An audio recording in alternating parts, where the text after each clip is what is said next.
Carson, 7 minutes. Thank you, Chairman. Thank you, Mr. Johnson, for your service to our country. We've heard since last year about Russian bots that were released on the internet, generating and disseminating fake news on social media platforms.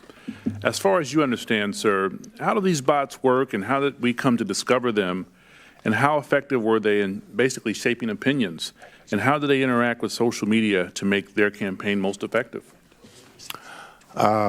Congressman, you're really testing me here.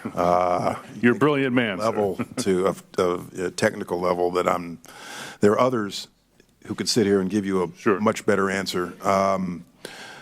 It's hard to know. I mean, the activity you've cited, I know, is prevalent. Sure. It is hard to know to what extent it influences public opinion.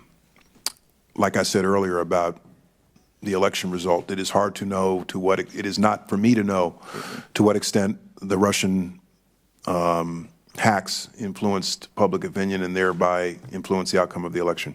Okay. Sir, do you think, as I do, that the Kremlin on some level managed to stoke uncertainty about our electoral institutions and thus their operation was successful? And secondly, do you think with the Russian influence or interference operation, all of which Americans were victims, even if their votes weren't effective, offers us any hard lessons learned, sir, that we should carry on with us as we prepare for 2018? Well, certainly if the Russian aim of what they did was to distract us and divert us from the business of government,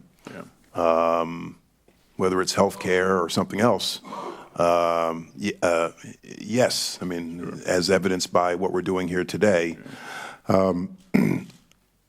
Again, I think the answer has to be greater workforce awareness among those who use, whether it's the DNC or House.gov or the private sector, raising awareness among those who use the system about unrecognizable emails and attachments. You know, this apparently started with an email somebody shouldn't have opened. And I can tell you from experience, the most devastating attacks, and forget the Russians for a moment here, the most devastating attacks by the most sophisticated actors very often start simply because somebody opens an email that they shouldn't open. And so raising awareness about spear phishing can go a long way.